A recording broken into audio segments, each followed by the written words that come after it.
kasani kwa Kimeru. Unajua motigania. Niambia maneno sasa. Sasa jana nani alikuja Meru. Ruto ama Kindiki? Ruto alikuwa Meru bwana kule Tigania unasikianga. Alichonga. Kindiki. Kindiki. Na unajua Kindiki alikuwa anajaribu kumbadilisha sauti lakini anashindwa.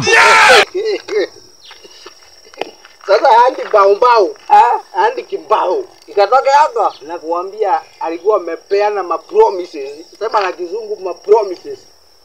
Hebu ngoja. Yo mu hata alikuwa anataka kuning'oa tooth cavity. Allah. Sisi naingia ndi kwa spinal cord. Ni nini mendiura vulangata. Allah. Allah. Si wewe hii maneno tulisema? Si tuliongea ile maneno?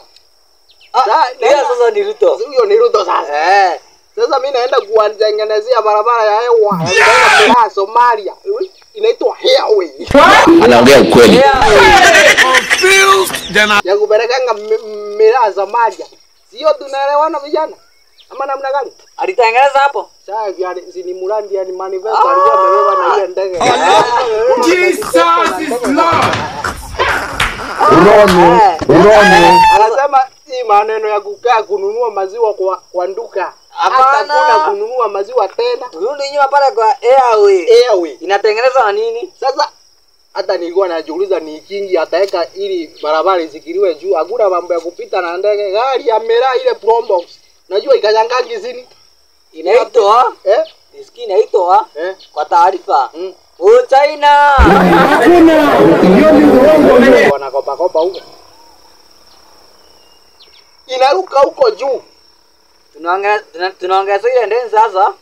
Tunaongeza ndeni tena kwa China. Tunaelewa kila mtu Kenya kona ndeni.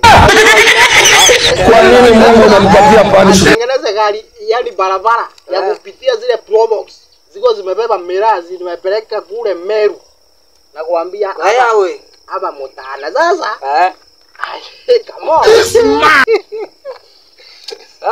Hebu imagine hiyo barabara sasa. Hata nikwambie. Hiyo barabara hiyo itakuwa imetengenezwa na aina gani inapitia juu. Lakini zaina nimewaogopa hao ni wa manjini hao watu siwerevu. Waligusa mlima. Allah. Yaongea sasa. Allah. Hatujafika hapo. Si nimekwambia sasa maziwa hakuna kuendea kwa ntuga tena. Hakuna kununua mafuta. Maziwa wapi alisema sasa? Anaenda unaona ile Mount Kenya? Si Mount Kenya iko kwa mlima. Watu ni wa Mount Kenya. Na gani vijana? Hiyo maneno tunatengeneza. Tunatengeneza. Mimi naenda nichukue ng'ombe wengi niweke hapo Mount Kenya ama namna gani vijana? Hiyo ni maneno yake Ruto. Hiyo ni maneno yake sasa. Sasa nikichukua hiyo ng'ombe wengi zinawaita ninyi mnakuja na sururu na jembe na kila kitu tunachimba mtaro ya kuweka pipe. Allah. Sasa kila mtu awekewe pipe kwake utakuwa unaamka asubuhi unachukua majani unakoroga chai tu hapo unafungulia maziwa na tap. Unasema nini? Acha. Manifesta. Mpaka stomach kinaacha kuuma. Sasa hivi wewe ninakupea. Allah. Wewe ni ng'ombe tu.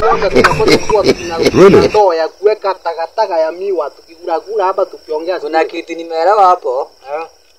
Mke wa pili ako na maana.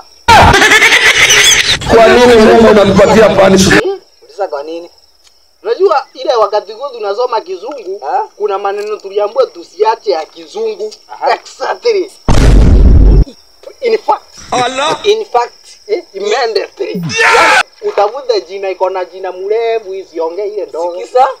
In fact. Hiyo ndiye ni Kindiki. Allah. Jesus is Lord. Exactly. Unaona sasa? Exactly immediately. Hakuna maneno ya kwenda kununua na kusumbuana na nani pale atizilio nipatie maziwa ya pote. Hakuna. Unaenda pale kwa tabu unafungulia maziwa yako imetoka Mount Kenya. Hiyo sio maji. Si Mount Kenya ni mlima. Si pipe inatoka kwa mlima Marathon. Hiyo ni kweli. Sasa anatengeneza tanki kule kwa mlima. Maziwa asubuhi anaajiri vijana kukamua ng'ombe. Anaongea ukweli. Kwa tanki. Maziwa inafunguliwa na kuvikia. Hiyo kazi nakuwa mzuri. Nakwambia Ruto anatengeneza Kenya. Allah. Jesus is Lord. Rono.